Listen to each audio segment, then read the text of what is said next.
అసలు కన్నప్పలో main hero Prabhas అన్న లేక మంచు విష్ణు అన్న? అందరికీ నమస్తే మామ. ఈ రోజు మనం కన్నప్ప మూవీ రివ్యూ ఏంటో తెలుసుకుందాం. ప్రభాస్ అన్న కోసం మాత్రమే సినిమాకి వెళ్ళిన వాళ్ళు ఎవరున్నారో కామెంట్ చేసేయండి. ఇంకా లేట్ చేయకుండా మూవీ ఎలా ఉందో చూద్దాం. మూవీ అయితే నాకు నచ్చింది మామ. ఎందుకంటే మంచు విష్ణు అన్న ఈ రేంజ్ లో యాక్టింగ్ చేయగలడని ఇప్పటి వరకు తెలియదు నాకు. ఎస్పెషల్లీ లాస్ట్ 1 అవర్ లో అయితే యాక్టింగ్ నెక్స్ట్ లెవెల్ లో ఉంటుంది విష్ణు అన్నది. బట్ ఫస్ట్ హాఫ్ అయితే వేస్ట్ బొక్క. ఎందుకంటే ఫస్ట్ హాఫ్ లో ఆ love track and comedy scenes అంతగా నచ్చవు, మనకు వర్కౌట్ అవ్వలేదేమో అనిపించింది. అండ్ మూవీ కూడా చాలా బోరింగ్ గా ఉంటుంది ఫస్ట్ హాఫ్ అంతా కూడా. అండ్ మళ్ళీ ఇంటర్వెల్ దగ్గర వచ్చే ట్విస్ట్ బాగుంటుంది. అండ్ ఇంటర్వెల్ అయిన కొంతసేపటి తర్వాత ప్రభాస్ అన్న ఎంట్రీ ఇస్తాడు మామ. ఆ ప్రభాస్ అన్న ఎంట్రీ దగ్గర నుంచి మూవీ అయితే నెక్స్ట్ లెవెల్ కి వెళ్ళిపోతుంది. అప్పటి వరకు ఫస్ట్ హాఫ్ చూసి నీరస పడిపోయిన వాళ్ళందరూ కూడా ప్రభాస్ అన్న ఎంటర్ అవగానే చాలా ఇంట్రెస్టింగ్ గా చూడడం స్టార్ట్ చేస్తారు మూవీని. ఎందుకంటే ప్రభాస్ అన్న గురించి తెలిసిందే కదా, తన ఆరా స్క్రీన్ ప్రెసెన్స్ తోనే నడిపించేస్తాడు మూవీని. అసలు మూవీ స్టోరీ అంతా కూడా ప్రభాస్ అన్న ఎంట్రీ దగ్గర నుంచే స్టార్ట్ అవుతుంది. ప్రభాస్ అన్న రుద్ర క్యారెక్టర్ ఎక్కడి నుంచి అయితే ఎంటర్ అవుతుందో అక్కడి నుంచి క్లైమాక్స్ వరకు అసలు బోర్ కొట్టదు.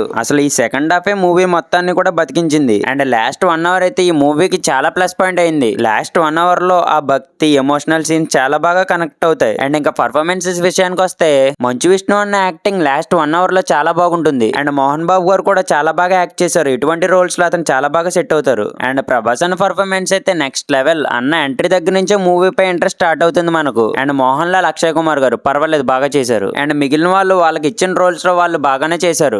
అండ్ ఈ మూవీలో ఉన్న plus points and minus points ఏంటో చూద్దాం. ఈ మూవీకి బిగ్గెస్ట్ ప్లస్ పాయింట్ అంటే ప్రభాస్ అన్న ఎంట్రీతోనే మూవీ పై ఇంట్రెస్ట్ పెరుగుతుంది మనకు. And next emotional scenes. Second half లో కొన్ని ఎమోషనల్ సీన్స్ ఉంటాయి, నిజంగా చాలా బాగుంటాయి. అండ్ ఇంకా బీజిఎం అండ్ సాంగ్స్ చాలా బాగున్నాయి. డివోషనల్ సాంగ్స్ అయితే అన్ని బాగున్నాయి. అండ్ బీజిఎం కూడా కొన్ని ఎమోషనల్ సీన్స్ లో చాలా బాగుంటుంది. అండ్ లాస్ట్ 1 అవర్ అయితే ఈ మూవీకి చాలా ప్లస్ పాయింట్. ఆ లాస్ట్ 1 అవర్ వల్ల ఈ మూవీ పై పాజిటివ్ రెస్పాన్స్ వచ్చింది. అండ్ ఇంకా minus points VFX and locations.